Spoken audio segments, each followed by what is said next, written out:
Welcome back to It's in the Details. Please do remember to share, like, subscribe, rate, review, comment in all of the places. Help grow the show. Today we have a fun one, an entertaining one, a delightful one. Today we have my good friend Steph Chung. We actually go back a number of years. I used to coach her in volleyball. A few years later, she became a part of my coaching staff, staff that included Rebecca from episode 1. So we've all been through almost everything together.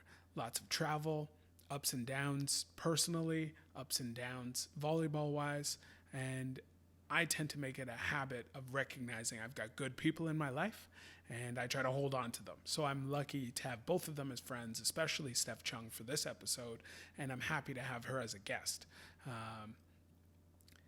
She is a person that loves coffee, really loves coffee, loves sports, and really, really loves food. She actually has a food blog that she does with a friend, and we'll put up all the links and things you need to get to her food blog page, and you will not be disappointed. Share some likes and some follows and do the whole thing. She's also a person with what I find to be eclectic TV and movie watching tastes. This podcast ranges from Masterchef, Hell's Kitchen, to a show called Blown Away. We also talk about the women's NCAA basketball tournament that just happened. Talk about that a little bit. She recommended to me the Chef movie with Jon Favreau. I've seen parts of the Chef show with Jon Favreau and Roy Choi. The Chef movie I watched. I do listen to the recommendations that my guests give.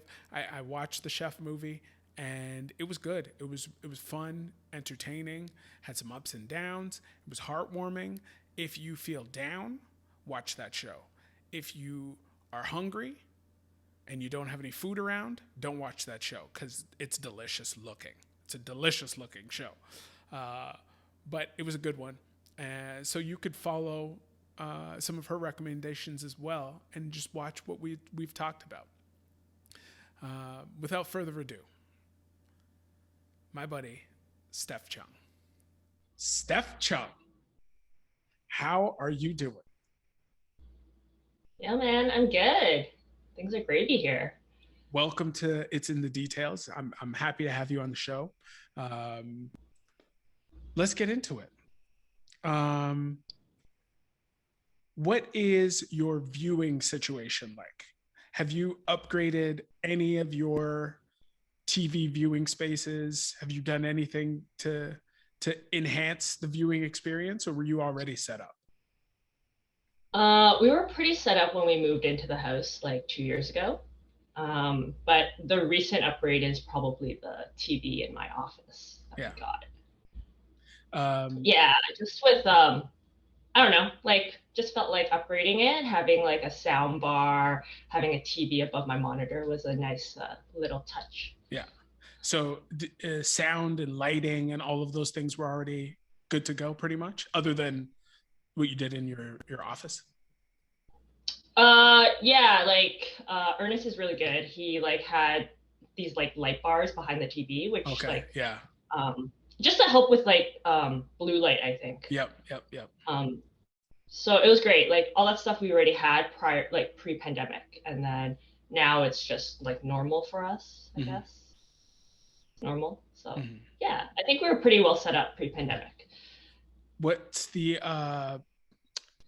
comfortability situation like? Blankets, pillows, snuggies, jams? What are you doing when you're watching? Okay, so we have a lot of viewing experiences at our home. Okay. So sometimes when we're downstairs on the main screen, when we'll watch like TV and stuff, usually if we're doing movies, like a movie night, there will be blankets and a pillow, but that stuff also has to get like tucked away because we have a dog. Right. But like for that viewing experience is usually like at dinner time because our dinner table is essentially our coffee table. Okay. So we usually watch TV while we're eating there. Right. Um, I prefer to watch TV in my bed where Mhm. I'm under my duvet, all Mhm. season duvet. Okay, it's great. There's 8 pillows, 8 pillows in my bed. Okay, hold It's on. just the only way to go. Hold on. So when you're watching, all 8 pillows are somewhat in play. Yes, Yeah, like they're under an absolutely. arm, they're under a leg, they're cuddling you when Ernie's not there. Yeah, and like my dog sometimes there, Right. she takes 8 pillows, so there's basically 7 pillows for me.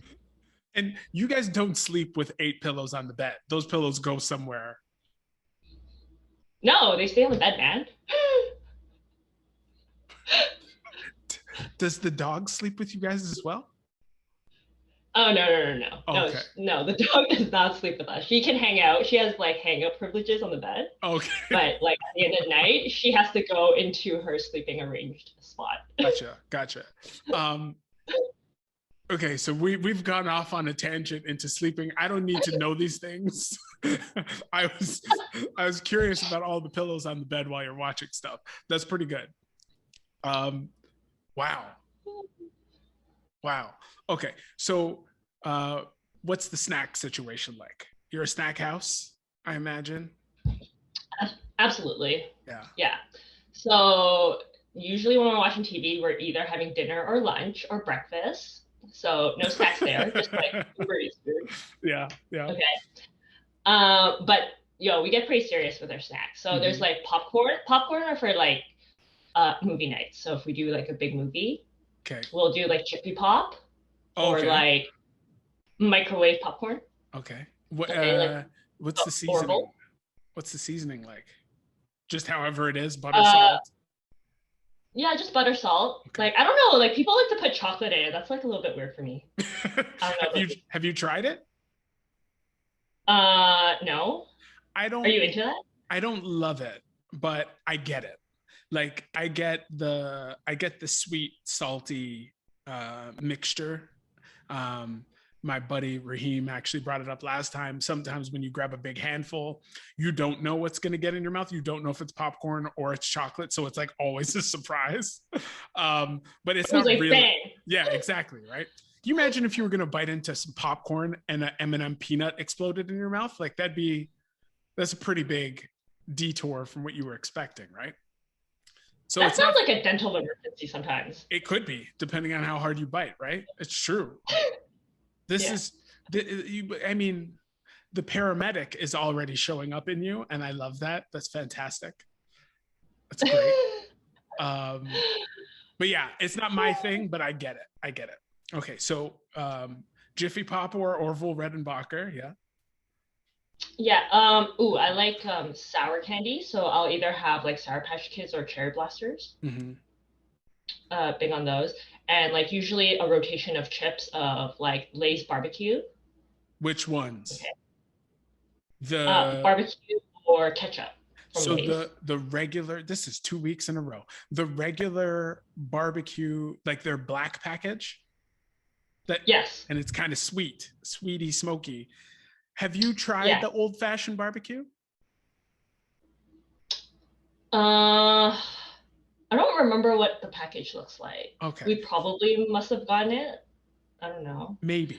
It. Do you like spicy chips? I do. Yes, Okay, I do. so get yourself to Walmart, get yourself to Metro. Old fashioned barbecue. It's a bright orange Lay's bag. That's how the Ooh. barbecue chip used to be. And I think you'll. I mean, if you like the regular barbecue they sell now in that black package, then fine. But I think this will enter your rotation. Well, I am going to add to my cart Yeah, soon. yeah. Don't worry. So barbecue Lays. What was the other one? Ketchup Lay's. Ketchup. And like the sweet chili from Miss Vicky's, the blue package. Okay, okay. Sweet chili sour cream. Right, right, right, right. That one's a pretty popular choice in our household. Yeah. And those are usually the ones we get like when we go grocery shopping Mm-hmm. online. Like those Mm-hmm. are the ones that usually make it into the cart. Mm-hmm. Or Ringolos, like Humpty Dumpty's Ringolos. Yeah, yeah, Oh, yeah. by far might be my favorite snack. Really? Yeah. Do you ever go back to when you were like 8 and put them on your fingers like they're rings and eat them off of your hands? Absolutely. Absolutely. It's so great. I love it. Okay. Sometimes I do that, like there's a rabba like at work, Yeah, like close yeah. to our station. And sometimes we go in there at like 2 a.m. for snacks. And like that's what I'll do for my partner. Like I'll put them on my fingers and I'll start eating them and Wait. For your partner? Your partner, is that because they need to be lifted up, or they're just like, I love when Chung eats ringolos off her fingers? a bit of both. Yeah. I do it for me and I do it for them. I do it for the Chung, lady of the people. I love it. Yes, absolutely. So the sour candies, is it mainly just Sour Patch Kids?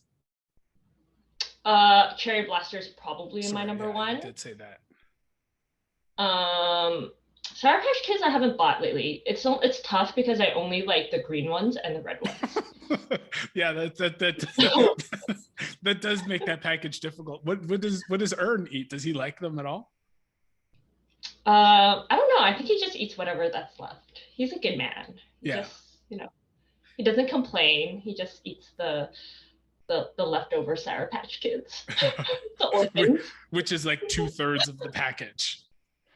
Yeah, so I guess he benefits because he gets more Sour Patch, but like I get the better flavors. Yeah. Wait, you said green, and what was the other flavor you like? Red. Red's obviously the best one. Clearly. Yeah. It's not close. Yeah. No love for the orange. No love for yellow. I think there's like the new ones have the blue one in. Blue, yeah. I can't say I love blue. Yeah. It also goes back to like gummy bear days where it's just the green one and the white one and the red one that I really like. I never got into gummy bears. Never. I was like, there's so much better candy available. And I was into candy. I'm still into candy, but I was into candy back I know. then. Yeah. Gummy bears were just, I don't know, like household staple. I don't know that, and like the little Coca-Cola candies with the like sour and non-sour. Right, the sugary ones and the non-sugary ones. Yeah, we get less of those now. It's harder to come across, I find. Yeah. If you don't go to a bulk bar. Yeah, true. What about drinks? Are there any? I know you're coffee, but you're only drinking coffee earlier in the day. Like you're not sitting down after dinner and having a cup of coffee while you watch TV, are you? No, I used to. Like I used to have, so it used to be very like ritualistic to have like dessert with my coffee. We don't have like, I don't carry a decaf bean in my house, which is a problem. I mean, like we don't drink it enough at night for me to get a decaf bean. But sometimes we'll have tea. I'll have water.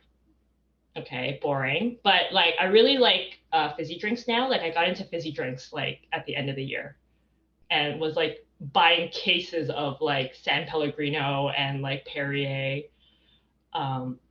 So there's that. Sometimes I'll have like a wine if I'm by myself and I'm downstairs. The rare look at me drinking by myself proclamation. Yeah. Yes. Yeah. Sometimes I'll have a beer. Like I'll have a beer maybe if we're watching a movie. It depends on how long we're sitting down there. Right. But yeah, like I'm really big in like San Pellegrino and like the fizzy drinks. That Ernest bought a Soda Stream. So we have a Soda Stream in our house.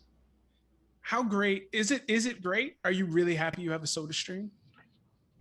I think it's an accessibility issue for me because it's in his office and it's in his like man cave. So I have a harder time going in there and using it. So right now I'm just finishing all the other inventory that we have in my fridge.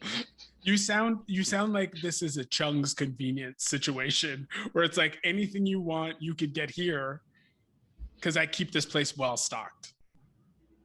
Yes, we have. Yes, there are quite a number of fridges in our house that have beverages on rotation, and like, we were pandemic ready. Yeah, like all year round. So. Yeah, like if you can make your life easier, why not, right? Yeah. Yeah, it just so happens like we're just lucky. We have so much like space that we Hmm. can store all these delicious beverages and snacks and things like that. Right. I'm infatuated with soda streams because I've never had a beverage from one. I've thought, because I've recently gotten into fizzy waters and whatnot, I've thought maybe I should get one, but I'm like, Yeah. I don't know. But so do you guys have any of the like flavor enhancers for the soda streams and all of those Yeah, things? there's like the lemon one that he has. I actually haven't gone through like what he has. I just know like he makes one and then sometimes it shows up on the counter and I take a sip from it. Uh-huh. But I think it tastes a little bit different from like the Perrier and the San Yeah. Pellegrino. Yeah, for sure. And like for a while I wasn't drinking Perrier. I was just drinking like San Pellegrino. And I don't know why. Oh, okay. I thought you were about to throw some shade at Perrier. Oh no, and then I went to Costco and I bought a case of Perrier and I was like, okay, I can deal with this. But Yeah. like it was like a really weird time in my life where I was like having a coffee and then I would have like a San Pellegrino or like a Perrier just to like knock out the taste so then I can like have the next thing that I want to have. Oh, so like a palate cleanser. Yes, absolutely. Like I was using it for the purpose. Yeah, yeah. Not because your coffee wasn't any good. Because I was shocked when you said, I was like, you only have the best coffee available. So it's not because the coffee wasn't good. Yeah. It's just cleansing the palate for what's next. Yeah, absolutely. Yeah. I think everyone sometimes you need that. It's like Yeah. I think it's with like drinking black coffee, like you definitely need it a little bit more. Mm-hmm. I don't know. I haven't drank coffee with like milk and sugar in a very long time. Really, But just straight up black yeah. a lot lately. Yeah, like every now and then I'll have a latte, but then it gets like really sweet for me because I'm Mm-hmm. so used to not having that extra Yeah, sweetness. yeah. So It's so strange. Like you are probably the reason I drink coffee today. oh, I mean, I I'm don't know if you glad I should brought you take on this journey. I don't know if you should take credit for it. I don't know if it's a good thing or a bad thing, but like I do thank you because I do like coffee quite a bit. Um, Yeah. and I'd say like a year or two into like drinking coffee relatively regularly, I was like, I'm just gonna drink it black. Um, Mm-hmm. I don't want to add any extra sugars or calories to the coffee, just drink the coffee. And then my stomach started hurting. Oh yeah. Yeah. And I was like, let me just It's the add acidity, isn't it? probably. And I was like, let me just add a splash of cream or milk or whatever. And then that went away. So it was all good.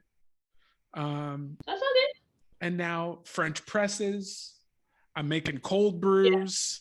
I'm doing all the things Yeah. now because of you. Damn. I'm Yeah. so proud of you. Yeah.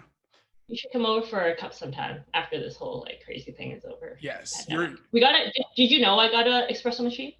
no, I don't think We so. have like Ernie bought me a espresso machine. Yeah. So like we built like this like coffee counter. I don't know. I don't think I had that the last time you guys No. were around. It was just in a Scale. fancy. Yeah, we Yeah. still have the scale. Scale. I swear I But saw yeah, beakers, yeah, man, it's still there. the whole setup. It's still there. Yeah. Yeah, it's great. Next time you come over, you should have a look at it. Do, It looks pretty dope. do you prefer um as a method of making coffee? Like espresso, pour over, French press. How would you rank those three? Ooh, I think French press would be like third, just because of all the rind that Yeah. comes with it. But that could also be an issue with like grinding it. Yeah. But yeah, I would put that like, third or fourth. Cold brew is pretty nice. Like it's a nice summer. Like summer, it definitely jumps the rankings as it'll come into a nice number two. Pour over just because of how like some beans are just better and with like a pour over. So for some beans, I would put that at top method, but with some other ones, I would say like, oh, it's like okay, it's pretty good. It's just like a lot of work with measuring and Mm-hmm. then getting it into the filter and then doing the whole system for a good like 2 to 3 minutes. But yeah, right now I think because of the espresso machine, just like convenience and like consistency of taste, I would say that's like probably number one. And what's great is you can also make like ice Americanos and like Yeah. fancy drinks with it too. So it's more like versatile, but obviously the biggest drawback is just like the price of the machine that you end up getting. Yeah. So when I've been making, because now it's getting warmer, I've been making some cold coffee, and either it's the cold brew or yeah, actually pretty much just the cold brew, and I'll just put some ice with it, milk, whatever. And I just started going to whatever coffee shop that's close by and just getting some espresso and putting it in some ice when I get home. And I'm like, this is a way better product than just drinking cold brew. It's like, I was thinking about getting an espresso machine. Oh, yeah, you should do it. I'm probably I support that notion. Yeah, I bet you do. I'm probably gonna ask you for some tips before I pull the trigger on something. Absolutely. Yeah. You should come try ours first before I always like recommend like trying it before you buy one. Yeah. But yeah, it's great. It's a great product to have. I definitely recommend for everyone who's into coffee. Just because it does, I think it does save you some money in the long run. Yeah, definitely. It's going to take a couple years, but it would definitely save you some money. That's true. Okay, so let's get into some TV. When you find you have some free time to watch some TV, is there anything that you're currently really excited about watching? Oh, Masterchef on Sundays. The Masterchef Canada, the new season. Yeah, I think just because so that's something that me and Ernie watch together. So like we kind of look forward to that. That's pretty that's like a pretty good staple on Sunday nights at 9. I think you stream it like because some of the TVs have the CTV app. Yeah. And we have like 5, like some sort of 5 or whatever. And just so happens you can check it out after it's done. So we're really like into MasterChef right now, that we've watched like previous seasons of MasterChef, like the American broadcast, I think. And then they also have like MasterChef Junior, which is like super fun. But yeah, we're all caught up, and that's like something that we like to go to. Who's your favorite on this season? Who do you want to win? Oh, we're so biased. We love Christopher. Yeah. Christopher Sue. He's You don't know him, right? Oh, he went to school with Ernie. Oh, I didn't know that. I just know you've been to his shop. I didn't know you guys actually had a connection. Yeah, so they went to elementary school together, and I've met him a couple times. Yeah. So it's actually funny because the first birthday I spent with Ernie, I ordered a cake from him online because this was before he had a shop, and like he had some sort of online bakery or whatever. Yeah. And I messaged him. I'm like, oh, can I like build this cake for like my boyfriend? And then I go pick it up, and Ernie was with me. He's like, oh yeah, I know that guy. Yeah. And I'm like, oh great, this is great, this is awesome. So we have lots of love for him. He's like such a talented chef. God, is no doubt he's so damn talented. Is he as nice as he seems on TV? Yeah, man. He seems like such a great guy. Dude. Yeah. Yeah, super great, super nice. Always makes time for us whenever we like stop by the shop, and yeah, I'm glad it's like doing super well. Like he says hi every time. He has like a cafe next to one of his bakeries that we went to a couple times. In Kensington, and always, right? Yeah, so he has a cafe in Kensington, like the little cake lab, and then up in Scarborough, he opened up like a restaurant next to his bakery, and they serve like brunch. So when it first opened, me and Ernie would go, and he would always make time to chat with us a couple minutes while we're eating and stuff, just to make sure everything's good. But yeah, he's a great dude. Glad he's doing super well. Like we're super excited to see Yeah. him like succeed on the show, and as well all of the new things that he does for his bakery. Mm-hmm. Okay, so he's out of the discussion. You guys know him. That's biased. if Yeah. you if you had to pick someone else, and I think there's a real possibility he wins because he is phenomenal. Both Yeah, desserts he's and crushing it. savory. Yeah, he's phenomenal. So Yeah. who would be number two? I'm trying to think of Oh, who's you know who I left. really like? Andrew. I think Yeah, Andrew's the guy, the East Coast guy who has a restaurant. yeah. Um, that guy seems dope, man. Like super nice. Wait. Andy. You mean Andy? Andy? I Andrew? think it's Andy because there's an Andy, an Andrew, and an Andre. So Oh God, Andre's the Jamaican dude. He just left. I liked Andre too, man. Yeah, He was me so too. great. I Me liked him. too. Me too. I like him a lot. Then Andy is the East Coast guy, the taller white guy. And then Andrew Okay. is, I believe, Middle Eastern. I don't want to get in trouble. I believe Middle Eastern, and he has a restaurant, and he's amazing. They're all amazing. But Yeah. so, do you mean East Coast guy or Middle Eastern guy? Middle Eastern Andrew with the restaurant. Gotcha. Yeah. Yeah. Yeah. Yeah. His stuff looks super dope. Yeah. Like looks super tasty, man. Yeah. And like his story, like, yep. oh, so good. Yeah. Like so good.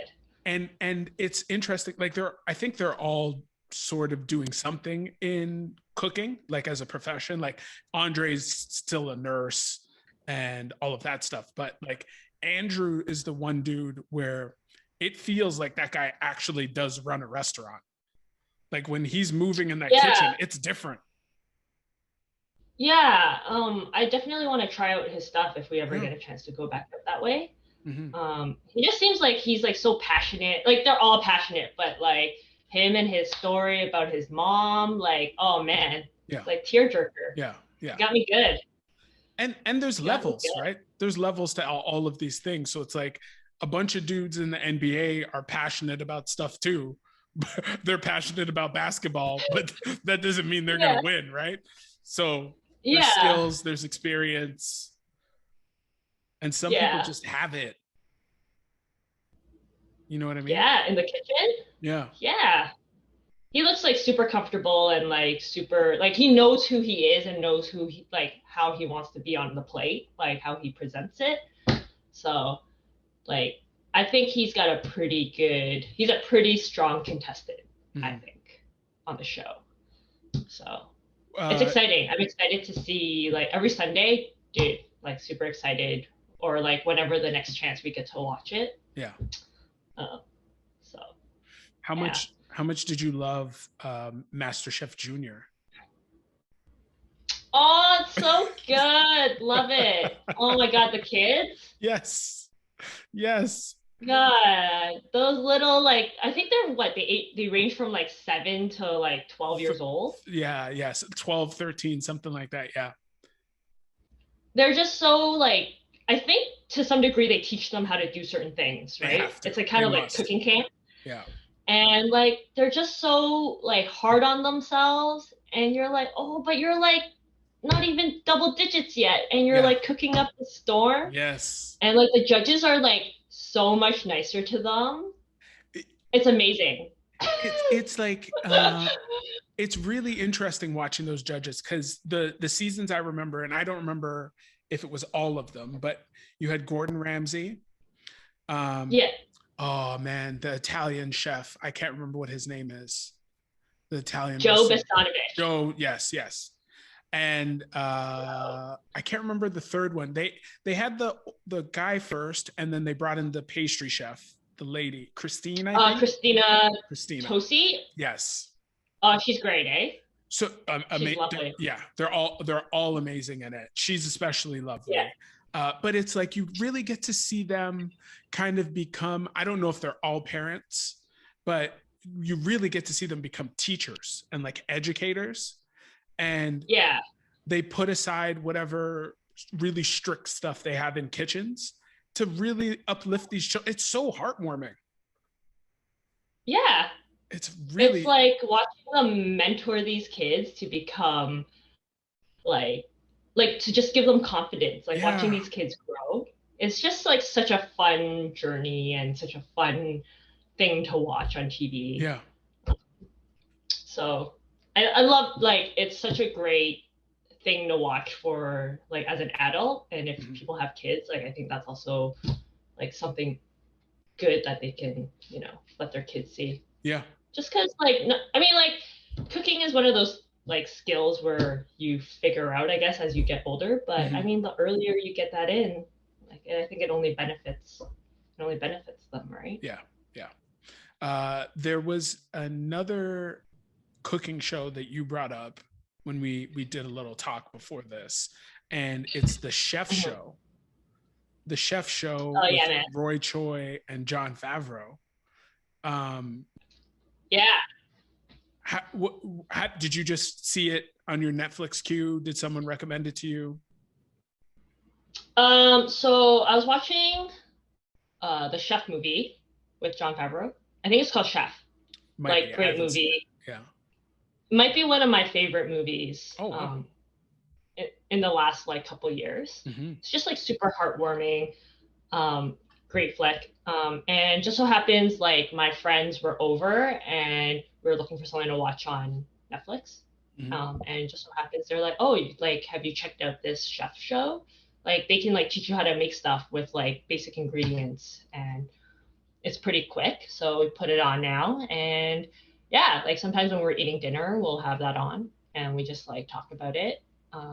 See if we can like add any of that cooking stuff into our daily meal prep or dinners. So yeah, I think it's a fun thing to watch. Like, nothing too serious, you know what I mean? Yeah. So, do you and Ern both cook together? Are you the chef? Is he the chef? Who's using what you're seeing from MasterChef and the Chef Show in the kitchen? I personally think I'm better at improv cooking. Okay. Just because I also went to cooking class for. Did I tell you I went to cooking class? I I was don't in think cooking so. class for like probably like 2 or 3 years ago at George Brown. I did this like cooking course. So like they gave me some tools that I need to learn how to cook. So like I think I'm a little bit better. He cooks like the same rotation of things, which like tastes great. Yeah.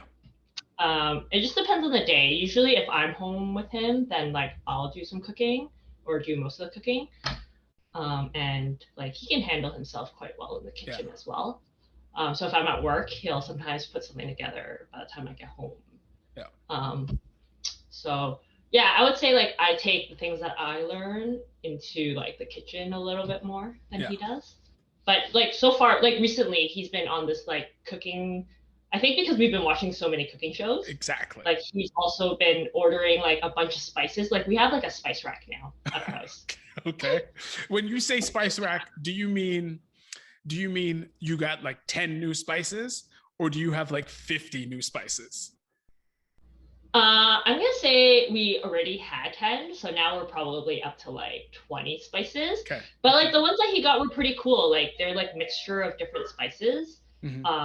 For like ribs and like roast or whatever. So it's kind of cute. Like he has like I got him this apron because it was his birthday recently. So he has like a little apron, and now he's like cooking up a storm in the kitchen. It's great. Have you tried any specific meals from the Chef Show? Like tried to cook any of them? I think I tried doing the pasta. The pastas are pretty good. I'm trying to remember. Like that's like the most recent thing I tried from them. Yeah. And like the recipe was pretty easy. Like I think the show's like 20 or 25 minutes. So you just like watch it once and then everything like Your dogs are going nuts. I know. Once we're talking about food, she can. Is it bad? It's pretty loud. Yeah, you could try. Yeah. Sorry. It's okay. Oh no. you know. All right, we're back. Yeah. We're back. Okay, so you've tried to cook pasta from that show. And the other thing about that show too is more great educators, right? Like Yes. the way they go through, and I haven't watched a lot of episodes of that show. I've seen it kind of in passing, but like Roy Choi, the way he lays things out, even the other chefs that they're meeting when they go into their kitchens and they're going through a specific meal or whatever they're working on, it's a great educational and entertaining programming. Yeah, like I think Wolfgang Puck was in one of them. Mm-hmm. So I thought that was kind of neat. Like I didn't know too much about Wolfgang prior to the show. Yeah. And like he seemed like a pretty cool dude and like made cooking seem pretty simple, but he's also really like pretty strict. Because I think in order to have so much like success, like you have to, kind of be a little bit harder on your people. But yeah, like Christina Tosi was on another episode as well, like teaching people how to bake, and like it's so crazy. She just makes it so easy, but I guess with like so much practice and like comfort, like it's just like, oh, it's like she could probably do it with a blindfold on or something. And she's also probably memorized so many of the baking recipes. Like there seem to be staples where you're making a cake, you need 2 eggs and a cup of flour and blah blah blah blah, and she just flows right through it. Yeah, like I guess with her business empire, like because she also writes, I think she has like a book or something too, right? And they were just saying how she goes by like grams or whatever, just because they want the exact amount versus like using like a cup of flour. And she's like, well, you don't know how much a cup is. Like, do you like take the top off? Do you not? Like, so I thought that was kind of cool because she was also saying like she was getting like so much flack from her editors for having those little details. But she says it does make a big difference to baking because it's such a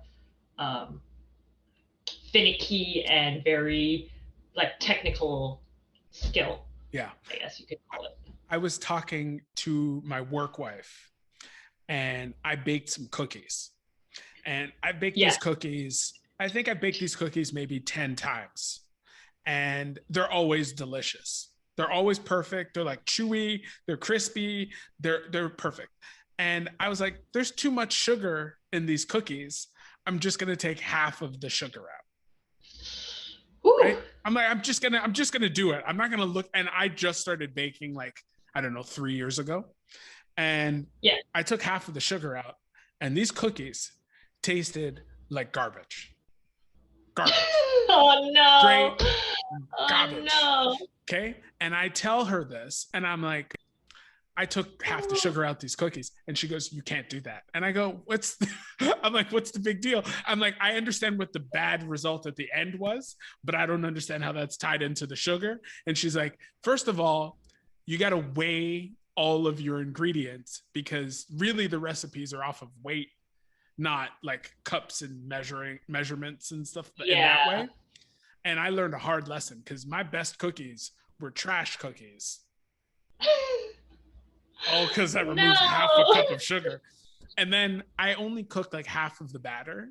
So I tried to put the correct portion of the sugar back into the cookies after they'd already been like in the fridge for half an hour and like they folded.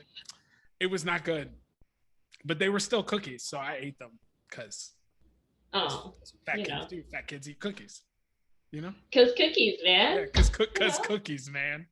Cookies. Yeah. So are there any other cooking shows you're into? Like you're heavy into a bunch of cooking shows recently. So we were watching Hell's Kitchen for a bit. Right. Are you watching it? Are you watching the current season? Yeah, we are up to like episode 12 or something. I think. I don't know. We caught up. We caught up to the latest. So they have black jackets already. Yes, they were just given the black jackets. It's actually a pretty fun show to watch, even though I heard it's scripted. I'm pretty sure it's scripted. It's gotta be. Gotta be. But it's fun. It's like a fun show, and like Gordon Ramsay just yells at these people trying to get them to cook. Yeah. It's great. Love it. How Love it when I hear him yell. have you? Is this your first season of watching it? Have you been watching it for a while? I've watched like the first couple seasons when they first came out, which was Okay. probably like at least 10 years ago, Yeah. I Yeah. think. And then recently we just got on this like cooking show bandwagon and started watching everything and anything that has cooking in it. Yeah. Um, but yeah, this one's a pretty good season. I love some of the chefs on there. They all seem like pretty good characters. Mm-hmm. Well, Lovely. not all of them. Oh, hold on a second. I mean, Amber. There's the little guy that we didn't like. The little Mark. guy. Mark? Yeah. The interesting thing about Mark, though, is he had a bit of a character arc. So like he came in with what appeared to be little man's complex. And he needed to show everybody he was the boss. And then he found out that he really wasn't. And then he took a step back and just became a part of the team. And then I think as he started getting poorer results, he started amping it back up again. And who knows? I've never been on a reality TV show. I don't know what it's like to be sequestered from your family and regular life and things like that. But he had a real up and down roller coaster ride on this season. Yeah, he didn't quite make it to the Black Jackets, I think. No. Got sent home. Yeah. There's a lot of drama around him and Declan. Declan. Yeah. He might be one of my favorites. Declan. Yeah. He seems like that big like teddy bear type of dude, but he's also angry. He gets angry and lets people have it. Yeah, it's great. He seems like a fun person to be around. Yeah. Until you make him mad. Yeah. It won't be boring. It won't be boring hanging around with Declan. No. Like there's an episode where he put on a wig and everything. Yes. Dude. This guy's dope. He's kind of funny. Yeah.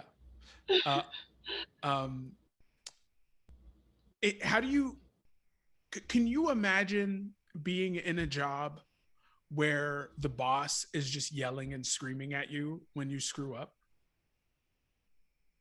Oh God, I'd cry all the time. Right? I'd cry all the time, man. I'd be in like a little corner, like tears streaming down my face, be like, he's yelling at me. And we've never run a restaurant, so it's like we don't know exactly the mental toughness you would need to do it. And I think given what the world's going through right now, it's clear all of these restaurant owners do need endless amounts of like real bravery and mental toughness and courage. But it's like, I can't imagine the way to get that being Gordon Ramsay yelling at you on international TV.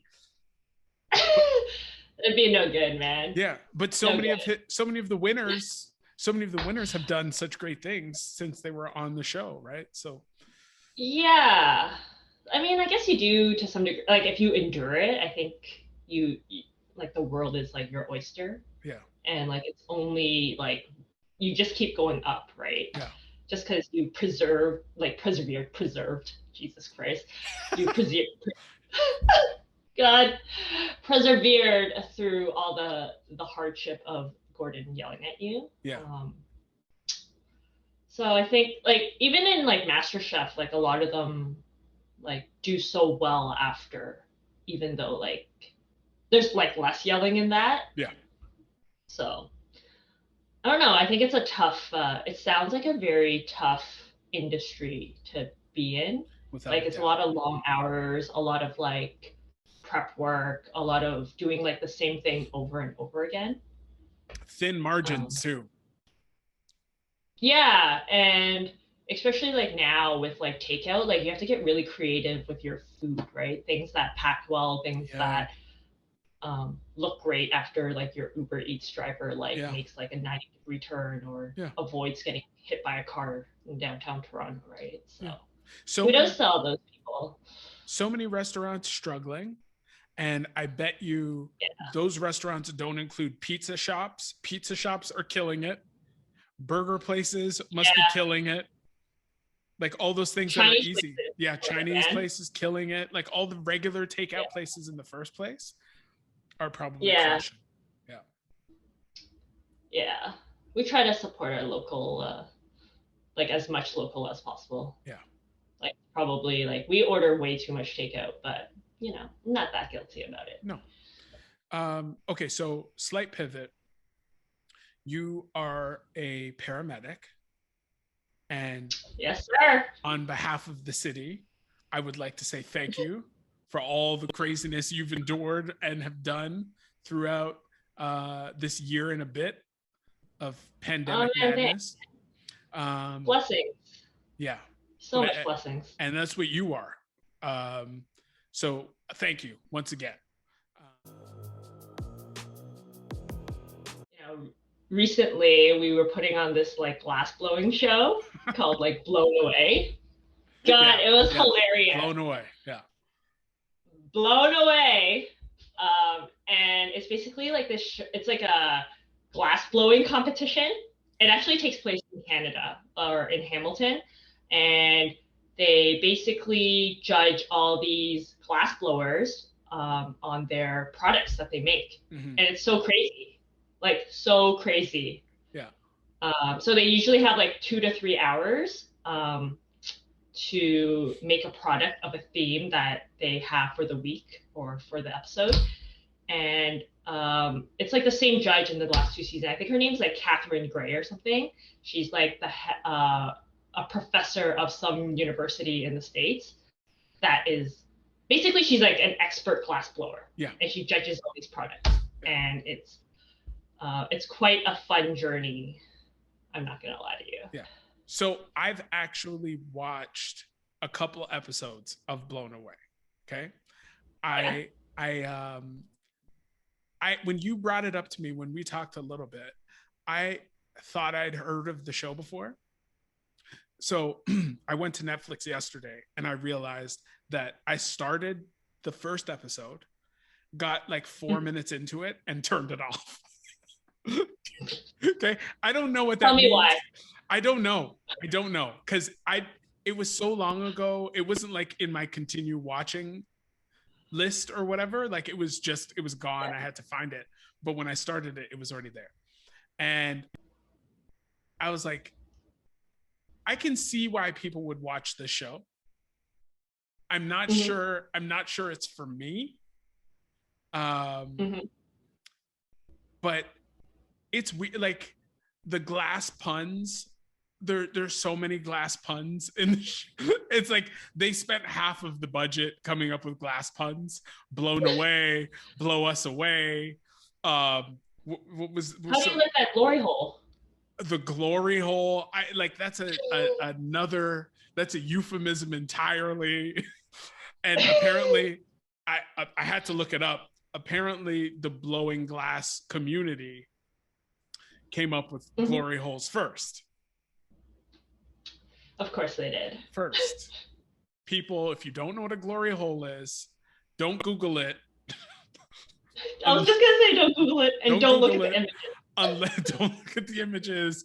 Just, if you look it up, include glass at least. But don't Google glory hole. But yeah, it's so much weird stuff. And then the personalities. Like, this is, it's art, right? And with art comes all sorts of personalities, right? Like the show, for me, have you watched both seasons that are available? Absolutely, yes. Okay, absolutely. So the first season, there's a guy named Edgar. I don't know. I don't know if he makes it to the end. I don't know what his deal is. But what I do know is Edgar introduces himself as 22 going on 23. And people underestimate me all the time because of my age. And I was like, hey, sir, you're projecting. Like, people might be actually underestimating him because of his age.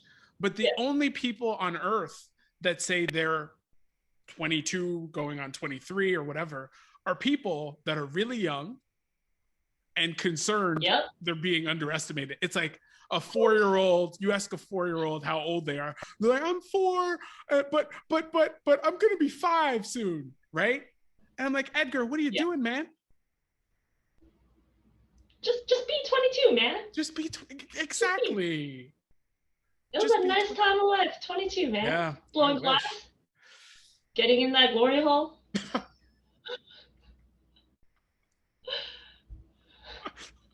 Come on, Edgar. Get your glass blowing together.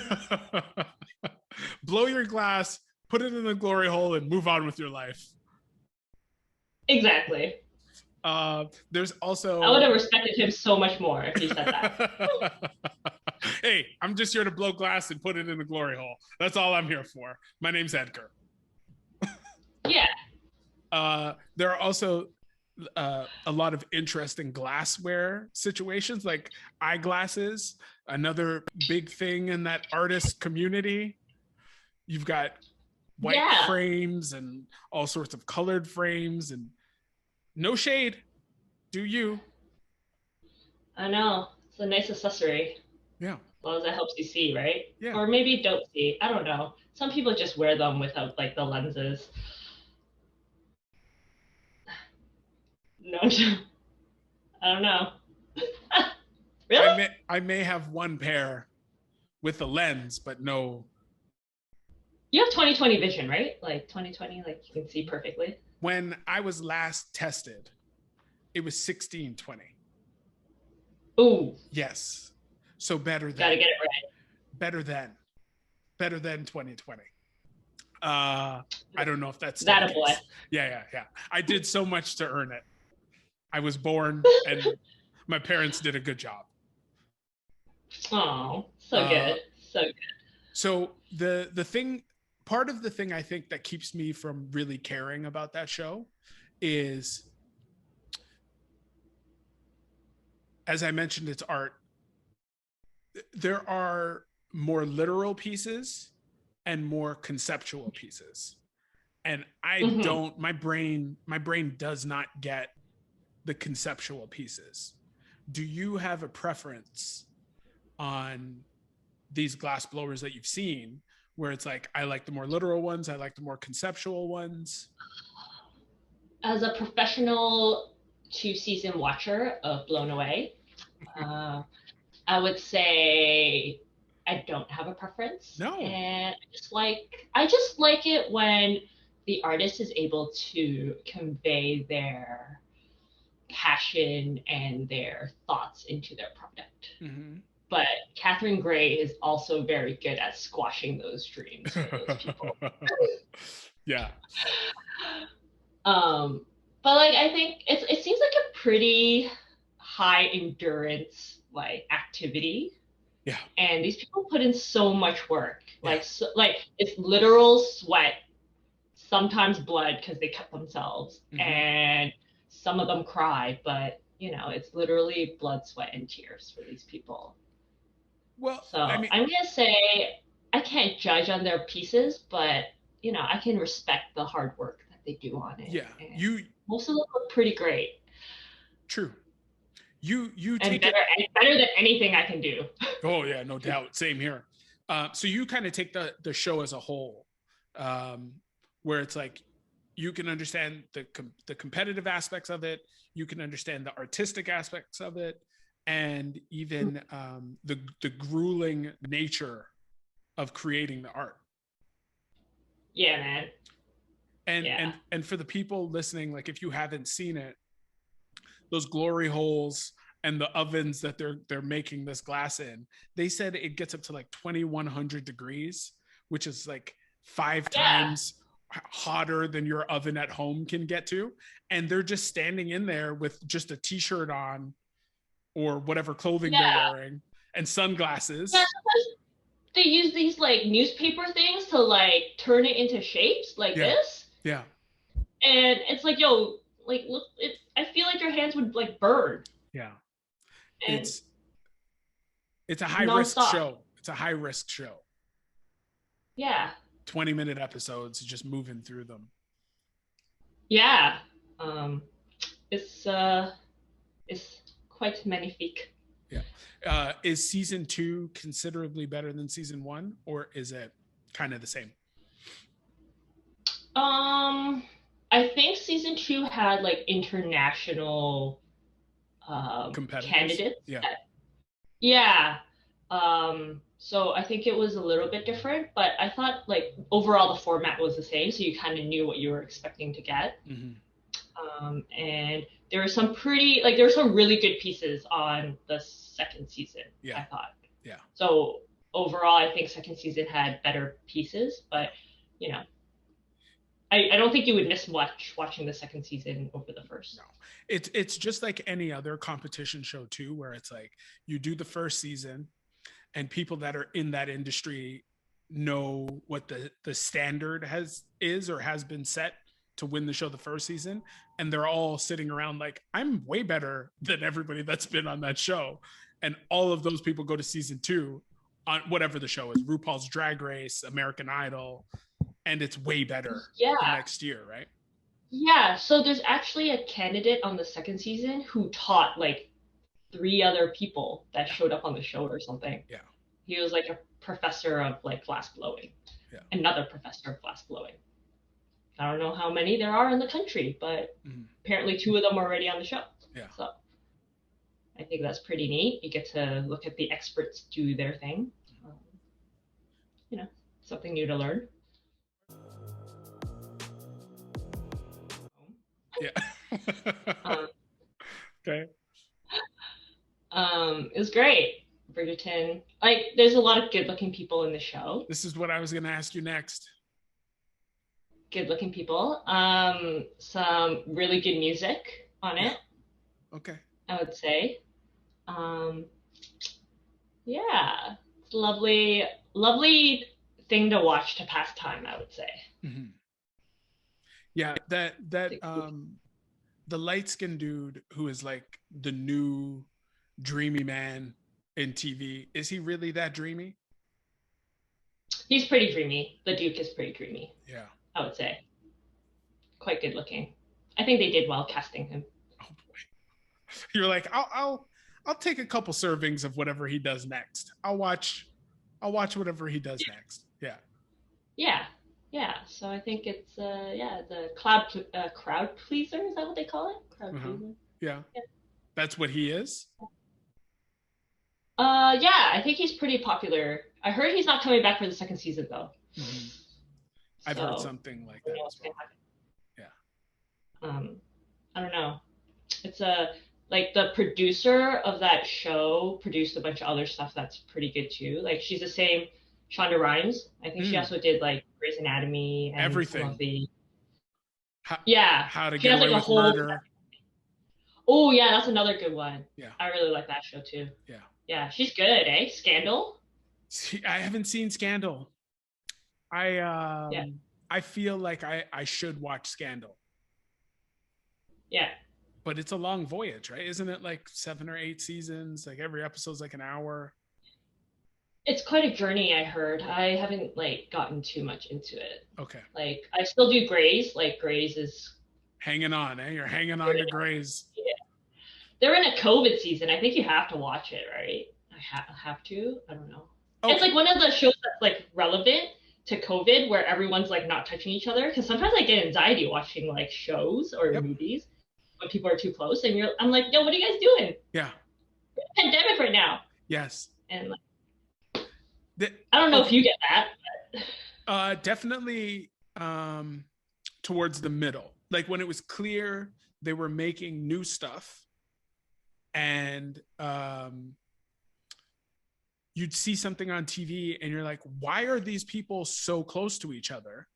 And then you'd go, is this new or is it old? And like your brain just runs through all these scenarios of like, there's a virus, what are you guys doing? But for me, the really interesting thing is I saw a commercial for 911. You know, I don't know if you've seen any of the 911 shows, but Mhm. It's like that show is focused on all of the first responders. So firemen, policemen, paramedics, nurses, doctors, all the people, and what's going on in their everyday lives during the pandemic. Oh wow. Yeah. And I'm like, I don't want to watch that show. Who wants to watch that show right now? And you're like, Grey's has made it relevant to the times. And you're like, I'm all in. I'm watching it. It's interesting to see what's going on. And I wonder if that's Yeah. because you're in it and you know, like, you can keep yourself safe. Yeah, I can see it being a little bit triggering. Yeah. Like getting down to the dirty, it can be a little bit anxiety inducing. Mm-hmm. Um, but I think it's also good to get it out to the people. Okay. Not everyone. I don't know, like I don't like Grays is in the States, right? Yeah. So but it's encompassing everyone in North America because I guess everyone watches it. Or not everyone, but for some of the population that watches it. Yeah. Um, I don't know if people really know if it's that bad. Like, it doesn't seem like people know it's that bad in some places. Right. Um, I don't know. Like, to me, it's like, I think I'm so used to it that Of it's not course. that much different. And, like, I see it all the time that it's just normal, Yeah. which is probably not a good thing, but it is what it, as much as I don't want to say it, it is kind of what it is Yeah. right now. I don't know that you're going to be able to do much now to get people to stop from doing what they want to do. No. Yeah, it's just not going to happen. But for me, like, watching it as a form of entertainment seems so like antithetical to anything I want to do with my entertainment hours. It's like Yeah. I can go outside and see a bunch of people walking around in masks, Yeah. and I don't need to go watch it on TV again to see like how real it is. It's like, I get it. I'm staying home. I don't need to Yeah. see it. Yeah, no, I get it. I think like the thing about TV, it's supposed to help you de-stress, right? Right. Like TV movies. It's Yeah. supposed to help you feel um, better about what's going on.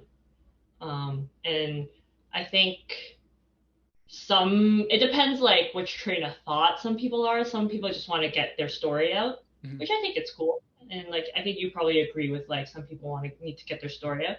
And then sometimes I just want to watch something that's like lighthearted and easy and doesn't remind me of the awful times that we're currently living in. Yeah. Yeah. Which is okay too. You Yeah. know, there's a space for everyone. Exactly. Exactly. And if you are more inquisitive about what may be happening, I don't know how great a representation Grey's Anatomy is of what's actually going on, but I'm sure they're taking some very real things. And if you're curious about it, then you watch the show. And if it doesn't bother you, great. Yeah, absolutely. Yeah. You know, there's like the power of choice, man. Exactly. Exactly. Yeah. So have you been watching anything recently that you might consider obscure? Like, there's a chance most people aren't watching it or don't even know it exists. So me and my friend, we were watching The Indian Wedding. Okay. Have you heard of that? No. It's like a TV show. It's like a matchmaking show for people of Indian descent, like Oh from wait, India. are you talking about Indian matchmaking? Indian matchmaker. That's what it's Yeah. called, right? Yes. I Yes. only know it because my boy brought it up last week. Oh yeah? Yeah. Yeah, it was great. Yeah. I loved it. Me and my girl, we were watching, like me and my friend, we were watching it over, I think it was like last fall or something. Yeah. And I think it's a little bit obscure. Not everyone's into it. Yeah. But I thought it was like such a good like learning process and like good entertainment, Mm-hmm. which does its job. Mm-hmm. I think it's a little bit obscure because you know you wouldn't think about having it, but I think there was like so many ads on it on Netflix. Yeah. Yeah. And like I don't know if it was because it was like wedding season or whatever, but I mean, you know, It was good.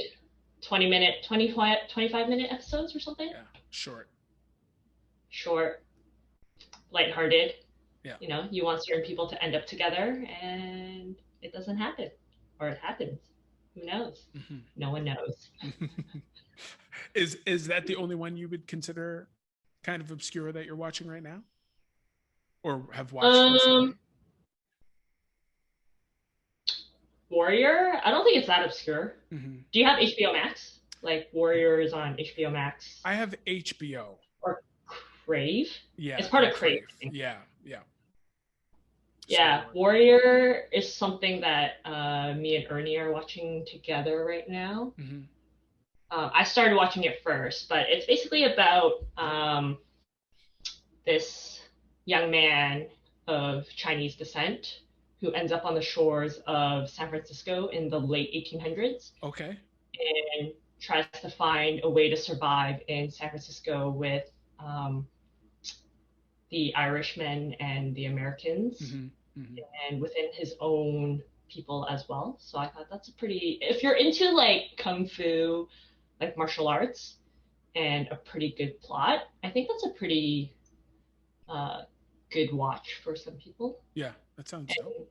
It's a little bit serious, so sometimes I have to chase like a serious show with something funny. Yeah, I hear you. So can't watch it too late, but you know, if the time permits, I'll watch that and then a funny show to sandwich it in, just to so I can go to sleep. Yeah, feeling good about the world. Yeah, man. Are there any big actors or actresses that we know or that we might know on that show, or is it just? I don't know if there's anyone. The main character is like Andrew Koji. He's from London, I think. Okay. England. But I think that's like his first like big role is in that TV show. And there's like there's a Canadian Chinese female. So she used to be like on CTV or something, and she now is an actor. I think it's Olivia Chang or something. I think that's her name. Okay. So she is one of the female leads in the show, which I think is pretty cool. Like she's a strong female character for everyone to watch. She's got some like pretty good costumes and pretty good makeup throughout the entire show. That's pretty dope, pretty fun to watch. And Asian representation too. Oh yeah, that seems to they're doing pretty well. Like our Asian people recently in that show. Yeah. I don't know if like it's common. Like I haven't spoke to anyone else who's seen the show, so that's what makes me think it's a little bit obscure. And also because like HBO Max, I think is harder to access. It seems. So, but I think I picked it up because we had it on our TV box or something. Yeah. And there are 2 seasons in. Huge like Asian presence in the show for not obvious reasons, but I think that's the whole purpose of the show. It's written by, I think it was stuff from Bruce Lee. So he has written a bunch of stuff and then passed down to like his family, and then they're now producing it into the show. So if anyone's interested in learning a little bit more about early Asian settlement in North America, I think that's a pretty good show to jump onto. That's a heavy that's a heavy show, and probably good timing for some people to get, I don't know if education's the right word. I haven't watched Warrior, but just a gaining of perspective, especially during this time and how minorities are being treated pretty much all over. Yeah, I think it's a good time for it. Yeah. You know, good time for them to rise. Been a tough time for people of color in the past, you know, not just in the past year, but for a long time, right? Yeah. In our society. So hopefully hopefully some of this entertainment can, you know, teach people something Yeah. about our people. Yeah. Um, and just be kind to one another, man. Mm-hmm. Like, seems to be a lot to ask for. Just Be be nice. nice. Just be nice. It's not. Just be nice, man. It's not heavy lifting. Just be nice to people. You don't know who anybody is. You don't know what anybody's going through. Just be nice to people Yeah. on the street. It's not hard. Yeah. Yeah. So, you know, it is what it is right now, but I'm glad there's more of this. I'm glad there's more shows like this. Yeah. Because like I think growing up there wasn't a lot of shows with Asian representation Yeah. or people of color. Yeah. And I know a couple episodes you guys were talking about it in like Seinfeld and in Mm-hmm. like Friends, right? Mm-hmm. I think it's getting better. Um, like my girl Sandra Oh, man, like she's one of my faves. Yeah. Like broke through it in Grey's Anatomy. Like she's in Killing Eve. Like God bless her. Yeah. So great. Like so good. Um, and like now there's like shows like Warrior. There's shows like Power. Yeah. Um, you know, just like good steps in the right direction. Yeah. Hopefully, we just need more. I my bit of obscure TV watching recently is I found this show called, I'm going to pronounce it incorrectly, Giri Haji, Girihaji. It's on Netflix. Mhm. I think it came through BBC or something, and it's based in Japan, and I also believe, I want to say London. I might not be right about that, but I've grown up with Asian people my whole life, right? So it's like Yeah. high school, it really started up. Then I got into coaching and I was just surrounded by Asian people, men and women. And I started watching this show. And it's a really good show. But the lead character in it, the lead man, ends up crying at some point in one episode. And it dawned to me, over 20 years or so of living with Asian people, I've never seen an Asian man cry in my whole life until I watched that episode. It was very strange because Yeah. it stood out to me that I'd never seen it before. Oh, yeah. It's hard. Asian men in our society. I'm not trying to get you in any trouble. Okay. You don't have to say anything you don't want to say. I'm just saying, for me, I've seen every race. Yeah. I've seen every race cry for whatever reason, right? I've seen it. I've never seen an Asian man cry. And I was like, that is, and it might exist everywhere already, right? But for me, I was like, that's some groundbreaking TV. I've never seen it before. Yeah, that's good. Yeah, like I think there's a lot of good mental health representation. Yeah, great. And some good people of color representation. It's good. There's like I think there's no like there are less boundaries now than there used to be. Yes. And it's more inclusive. Mm-hmm. I think that's probably a better word. And people are like, they're just, some things are just written better now than they used to be too, right? Yeah. Like some of the stuff that they used to be able to get away with writing, like you can't do that now. We'll be here for 3 hours if we even try to get into that. Okay, so that's fine with me, man. Yeah. I got all the time in the world for you. and the thing about that too is like I don't know that I want any of those shows or movies to go away. Like I've been watching a lot of old stuff recently, and I can't believe some of the things these people did and said and thought it would be okay to put on film.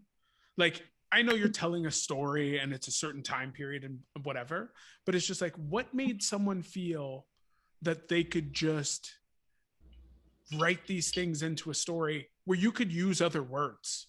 Like the words you're choosing are not necessary for the storyline. It's not necessary to develop this character. It's just like you're just saying this because this is what you say.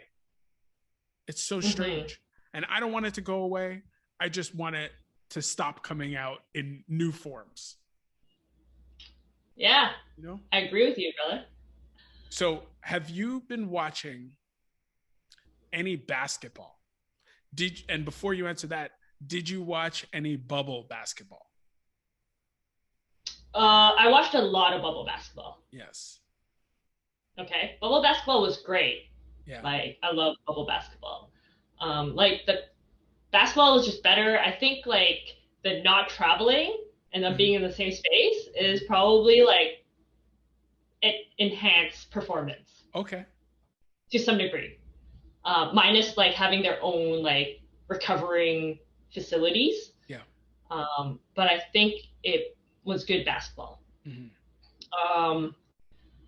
I think it was tough to see the Raptors not play in Toronto this year. Yeah. That's like really hard for me. Like as a diehard fan, it was like rough. And then I watched some NCAA women's and men's. Oh boy. The women's tournament was so good. So dope, man. So God, good. it started off with so much controversy, but girl, it's such a good time, like to be a fan of women's basketball. Yeah. I think it's always a good time, but right now it's like you are blessed with some good basketball right now. Yeah. Like so good. And recently I saw this tweet like yesterday. Did you see the new WNBA jerseys?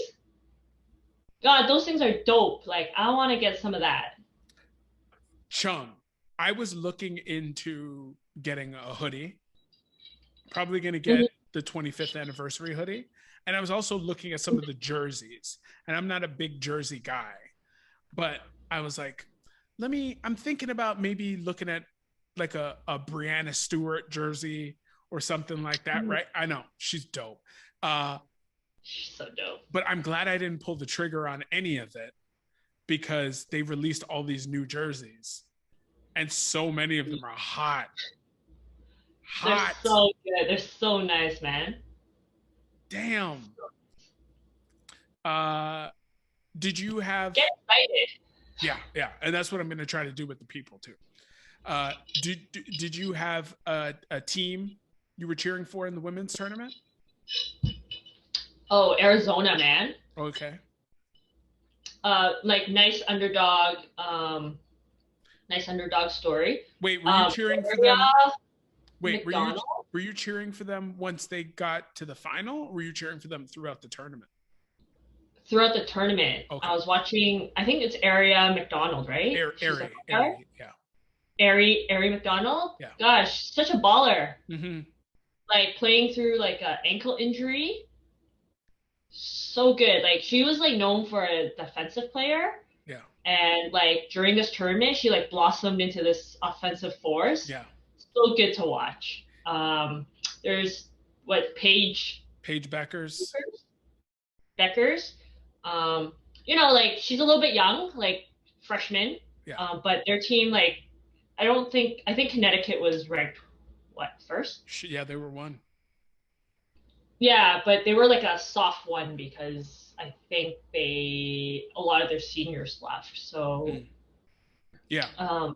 You know, I'm not a big fan of. I'm like a fan of their program, but I always like to see like a nice underdog team come through. And then the other coach from South Carolina, Dawn Staley. Dawn Staley. Yo, she's so dope. I watched one of this like documentary on her, like playbook, on Netflix. Like she's so cool, like super cool, great like basketball, like great coach, and just like the heartbreak watching that match. Yeah. Like South Carolina and Stanford. Yeah. Oh man, my heart broke for them. It was rough. It was rough. It was really hard. It was the same girl who missed the tip in 2 times in a row. Girl. I'm older than you, so I don't know if you'd remember, but Patrick Ewing had a situation against the Pacers. The Knicks? Yeah, when he was playing for the Knicks against the Pacers, and they were about to make it to the finals, and Patrick Ewing missed that layup. And when I can't remember what her name is. I can't remember the name of the girl in South Carolina that missed the putback. But I was like, that's the same play. Ooh. It's like you're right Yeah. there, you're the biggest person on the floor, and it just rims out, and it's heartbreaking. Yeah. Did you like any players for Stanford? Didn't know too many. Okay. Truthfully. There's a girl on that team named Haley Jones. Yeah. And she is like she gives me Magic Johnson vibes. She gives me Lamar Odom vibes. She gives me Lamar Odom vibes. Yeah, Larry Odom. She gives me Lamar Odom vibes. Like, she's long, she's fast, she's strong, she does everything. I'm so pumped for the WNBA season coming up. And Yeah, that tournament was so good. Exciting. Yeah. So, do you have any recommendations for the people or for me? 1, 2, 3 things. Warrior. I think Warrior is big on my list right now. It's just good, like, just to know a little bit of history and, all that other stuff that we talked about a little bit earlier. Mm-hmm. If you haven't started watching Masterchef Canada, get on that. I would say that's a good thing to check out. And Chef the movie. Okay. Yeah. It's a fun watch, like a little bit lighthearted. Yeah. And like it's really like wholesome. Like it makes my heart warm, just like watching that movie. And like, anything that has to do with food, I'm pretty big on. And I hope, it's like one of those few things that you can connect with a lot of different people or like understand people with. Right? Yeah. So I would say those are like my three ticket items for the recommendations. Okay. For the people. Okay. I'm gonna definitely start up Warrior myself. And I like Jon Favreau. I think I have to check out the Chef movie. Yeah. Yeah, definitely. Get on that. Yeah. Okay. Well, thank you very much for being on It's in the Details. Thanks for everybody listening and watching. Thank you for having me. It's been great. Can't wait to have you back on. Oh, yeah. You let me know when, man. Okay. Take care, lady. Have a good one. Okay. Bye. Bye.